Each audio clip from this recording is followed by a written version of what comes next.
Jonathan Duarte Jones was born on July 19, 1987, in Rochester, New York, to Arthur and Camille Jones, a church pastor and a nurse. He had two brothers, Arthur Jones, the eldest, and Chandler Jones, the youngest. Both became great football players and Super Bowl champions. His older sister, Carmen, sadly passed away at age 18 from cancer. John Jones began practicing martial arts as a child. Because his parents were very religious and had a strict upbringing, forbidding them from watching television or leaving the house after 6 p.m., Jones trained wrestling with his brothers in the basement. In high school, he played football with his brothers, and it was during this time that he earned the nickname that would become his MMA nom de guerre. Due to his tall stature, long limbs, and lean build, his coach nicknamed him Bones. While his brothers pursued careers in football, Jones realized he had more talent in Greco-Roman wrestling, becoming a state and national champion in the youth division. After years of competing, he decided to abandon his athletic career to pursue a career in law enforcement. At the time, his girlfriend and fiancée, Jessie Mouses, became pregnant with their first daughter, so Jones began working as a security guard to support his family financially. Until one day, a friend invited him to check out a local MMA gym in Cortland called Bomb Squad. Today, Jones says it was destiny calling, the moment God put him on the path to greatness. He accepted the invitation, began training at Bomb Squad, and from that moment, his story finally began. After just 5 months of training, John Jones made his professional debut at age 20 in April 2008. In his first month as a professional fighter, he won 3 fights on consecutive weekends. Initially, his nickname was Sexual Chocolate, but it was later changed to Bones. Just 3 months into his career, he already had a record of 6 wins and no losses, winning the Battle Cage light heavyweight title. In July 2008, John Jones received a call from the UFC, who invited him to a last-minute fight against undefeated Brazilian Andre Guzmão. At 21, he made his UFC debut on August 9, 2008, just 4 months after beginning his professional MMA career, attracting attention for his monstrous reach, 6 feet 4 inches tall and 6 feet 6 inches, 2.5 meters, with a wingspan of 6 feet 4 inches, 2 meters, the largest ever recorded in the UFC. He dominated the fight and easily defeated Guzmão. In his next fight, in January 2009, the young Jones was thrown to the lions. He faced veteran and Ultimate Fighter finalist Stephan Bonnar. Once again, he impressed, dominating Bonnar and landing memorable strikes, such as the spinning elbow that knocked the American to the ground. In July 2009, Jones participated in the historic UFC 100, submitting Jacob the Assassin with a strike in the second round. After that fight, he joined Jackson Wink MMA in Albuquerque, New Mexico, a renowned team that would be his home for several years. His first fight with Jackson Wink was also the most controversial of his career. In December 2009, John Jones faced Matt Hamill. Towards the end of the first round, Jones was dominating his opponent and nearly achieving a technical knockout until he landed an illegal elbow and the fight was stopped. In this situation, the referee was originally going to deduct 1 or 2 points from Jones, but after trying to communicate with the American and receiving no response, he believed Hamill had been knocked out by the illegal strikes.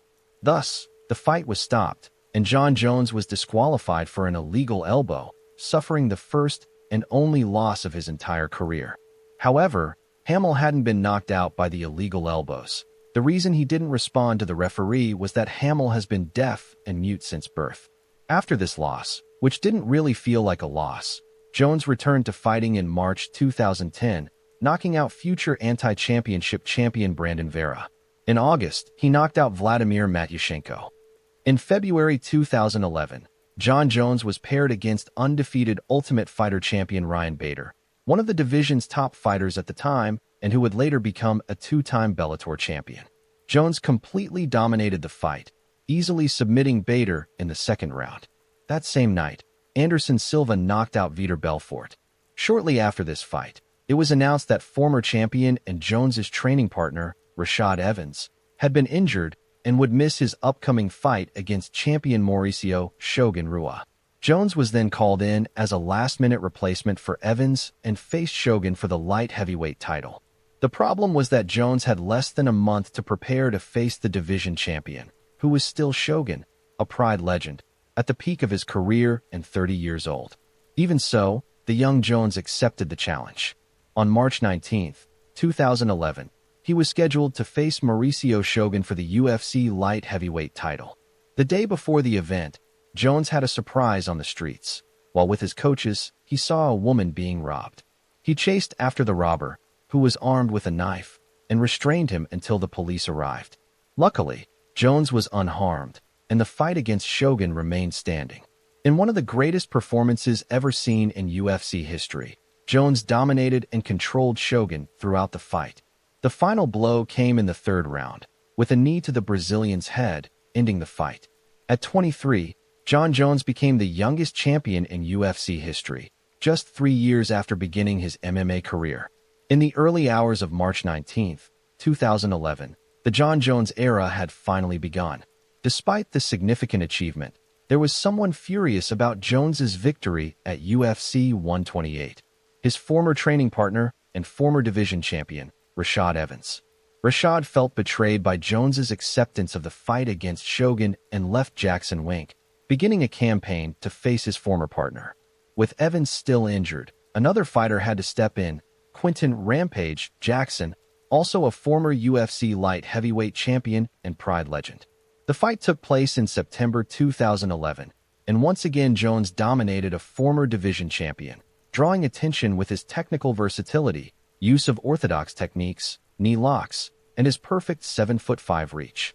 Jones submitted Rampage in the fourth round, defending his belt for the first time. Logically, the next opponent would have been Evans, but he suffered a new injury. Thus, fellow former champion Lyoto Machida stepped in as challenger.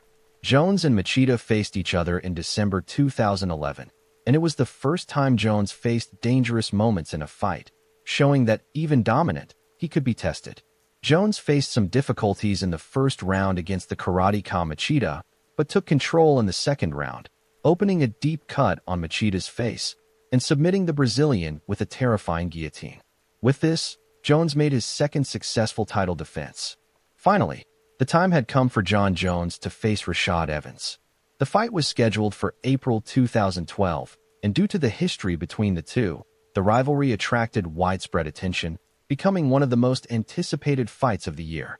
In the main event of UFC 145, Jon Jones completely dominated every round of the fight against his former training partner, defending the light heavyweight belt for the third time and defeating a former UFC champion for the fourth consecutive time. After this victory, Jones established himself as the dominant champion in the division, achieving UFC star status, landing unprecedented contracts, interviews, and sponsorships. However, it was precisely at this time, upon his rise to stardom, that trouble began. Fame went to his head, and legal conflicts began to surface. In fact, many fans were already suspicious of Jones due to Rashad Evans' statements, claiming that the champion wasn't who he seemed, that he was pretending to be a good person, and that he was a phony. In May 2012, Jon Jones was arrested for drunk driving and crashing his car into a pole, along with 2 passengers inside the vehicle. A few months later, Jones was scheduled to make his fourth title defense against Dan Henderson at UFC 151, but Henderson was injured, and Jones refused to face his last-minute replacement, Chael Sonnen. Thus, UFC 151 became the first event in UFC history to be canceled. Not just the main event, but the entire card, which included several newcomers. Jones received all the blame, from the organization, the media, and the fans, and his popularity began to decline. With a string of problems inside and outside the octagon, Jones defended his title for the fourth time at UFC 152 against another former champion, Vitor Belfort. In the first round, Jones suffered one of the biggest scares of his career when he was caught in an armbar by the Brazilian. Belfort reported that he felt Jones's arm snap and was very close to submitting, but Jones managed to break free, dominated the rest of the fight, and submitted Vitor in the fourth round, defending his belt once again. Subsequently, Jones was appointed as a coach for the 17th season of The Ultimate Fighter, facing Chael Sonnen, with the season concluding with a fight between the two. The fight took place at UFC 159 in 2013, and Jones defeated Sonnen in the first round, defeating the American in his own specialty, grappling. Interestingly, during the ground knockout, Jones suffered a serious injury to his big toe. Had he not been able to submit Sonnen in that round, the doctor would have stopped the fight due to the severity of the injury, which could have resulted in a doctoral stoppage victory for Sonnen. However, Jones secured the knockout and defended his belt for the fifth time. In September 2013, Jon Jones would make his sixth title defense. If successful, he would become the greatest light heavyweight champion in history, surpassing Tito Ortiz. His opponent would be the young Swedish prospect Alexander Gustafsson, a giant standing at 6 feet 5 inches with a wingspan of over 7 feet 4 inches, the first time Jones would face someone larger than himself. Despite the Swede's excellent form, he had won 6 consecutive victories. Alexander Gustafsson had been a lesser-known opponent of Jones's until then, but in the first round he showed he could surprise. Gustafsson shattered myths and became the first to make Jones bleed in a fight. After losing the first round, Jones tied the fight and won the second. In the third round, the Swede came back with a vengeance and took a 2-1 lead. Jones was suffering like never before against Gustafsson and also lost the fourth round. However, in the final stretch, he managed to pull a rabbit out of his hat, landing a spinning elbow that rocked the challenger. Jones pressured Gustafsson, throwing everything he could to get the knockout, and although the Swede survived, Jones managed to turn the round around and also win the fifth round, defeating Alexander Gustafsson in the toughest fight of his entire career. The fight went down in history as one of the best UFC fights and was even inducted into the organization's Hall of Fame. Gustafsson had come closest to defeating Jones, and many fans believed he should have won.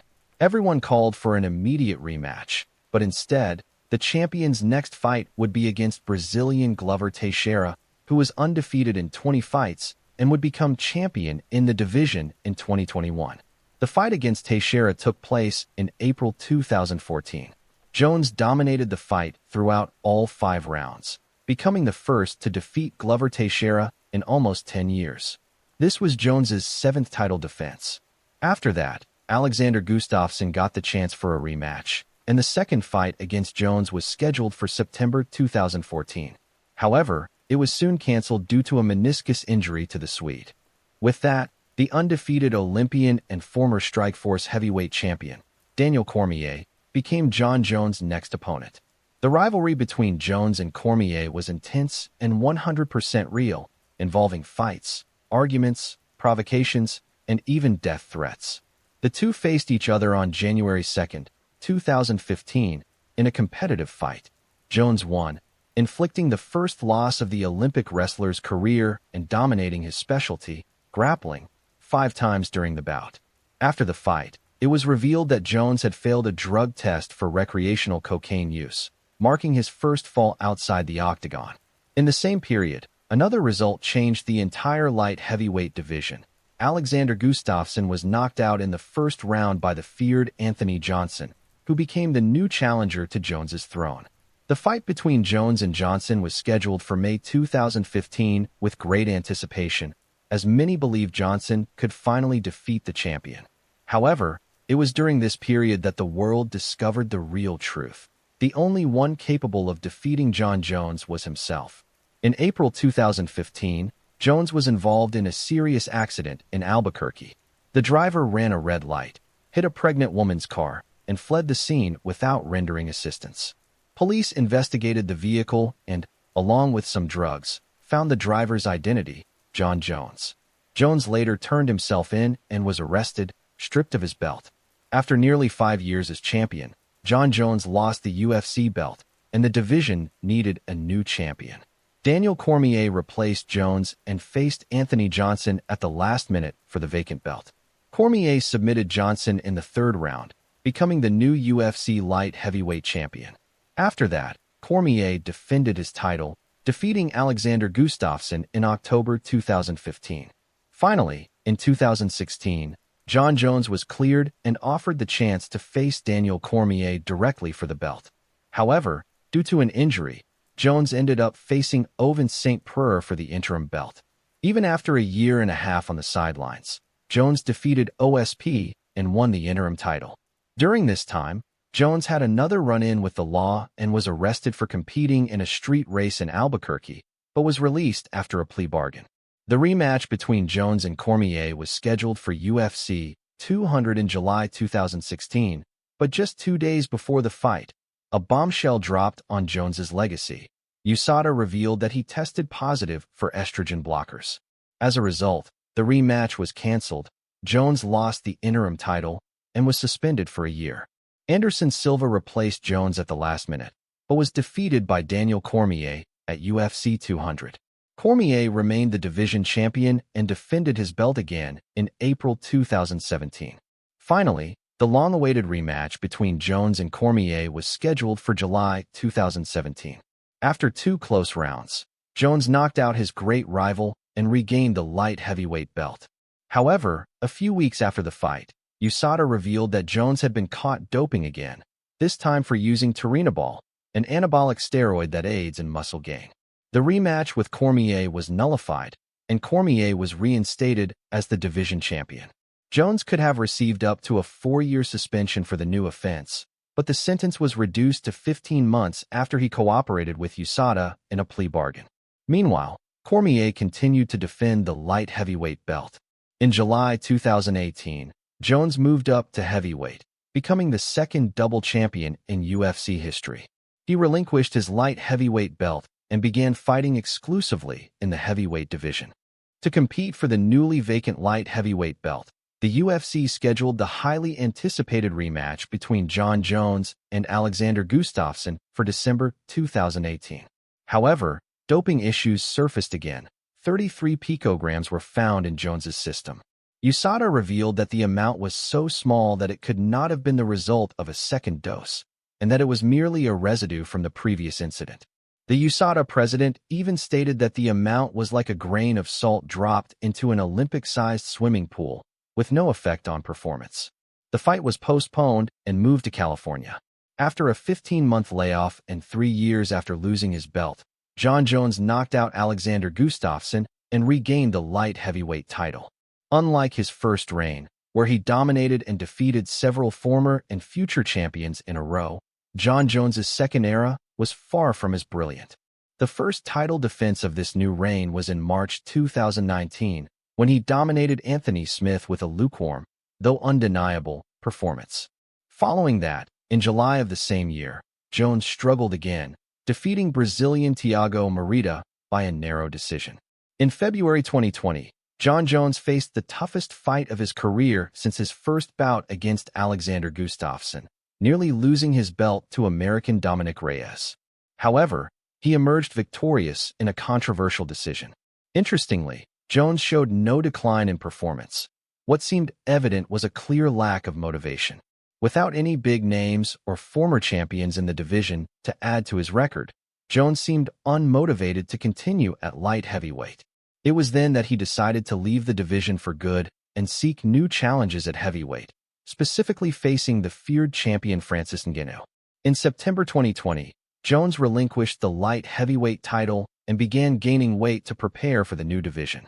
However, the change took longer than expected, and Jones again ran into trouble outside the octagon. He was arrested for driving under the influence, firing a gun out of his car window, and assaulting his fiancée, Jessie Mouses. All of this occurred on the same night he was inducted into the UFC Hall of Fame for his first fight against Gustafsson.